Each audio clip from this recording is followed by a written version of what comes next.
తాళం వేసి ఉన్న ఇళ్లను టార్గెట్గా చేసుకుని చోరీలు చేస్తున్న అంతర్రాష్ట్ర ముఠాను పట్టుకున్నారు సైబరాబాద్ పోలీసులు. ఇక పట్టుబడ్డ 6 నిందితులను మధ్యప్రదేశ్కు చెందిన వారిగా గుర్తించారు. వీరిపై సైబరాబాద్, రాచకొండ పోలీస్ స్టేషన్లతో పాటు సంగారెడ్డి, మెదక్, నల్గొండలో 30కి పైగా కేసులు ఉన్నాయన్నారు పోలీసులు. ఇక నిందితుల నుంచి 6 కత్తులు, 2 సెట్ల కట్టర్లు, 11,500 నగదు స్వాధీనం చేసుకున్నామని చెప్పారు. ఒక ఇద్దరు రిసీవర్స్ ఎవరైతే వీళ్ళు అఫెన్స్ చేసిన తర్వాత ప్రాపర్టీ ఇండోర్ ఏరియా అదేవిధంగా దార్ ఏరియాలో వీళ్ళు రిసీవర్స్కి ఇచ్చి మళ్ళీ అగైన్ వీళ్ళ లైఫ్ స్టైలే ఇది.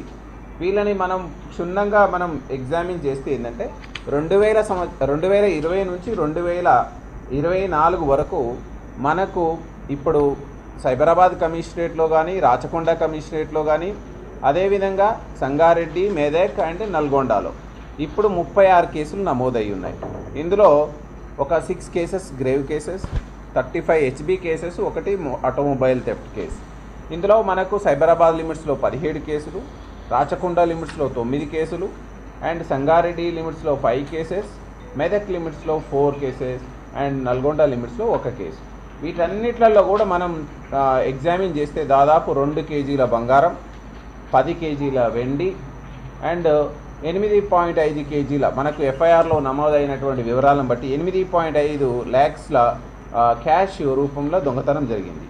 సో ఇప్పుడు మనం ఫర్దర్గా మనం నెక్స్ట్ ప్రోబ్ ఏంటంటే మళ్ళీ టీమ్స్ ఫామ్ చేసుకొని రిమైనింగ్ అఫెండర్స్ని మనం పట్టుకోవడానికి, అదేవిధంగా రిసీవర్స్ని పట్టుకోవడానికి, వాళ్ళు స్టోలెన్ చేసినటువంటి ప్రాపర్టీని రికవరీ చేయడానికి మనం ముందు యాక్షన్ ప్లాన్ ఉంది. వీళ్ళ గురించి మనం క్షుణ్ణంగా చూస్తే వీళ్ళంతా అఫెండర్స్ కూడా మధ్యప్రదేశ్ రాష్ట్రంలో దార్ జిల్లా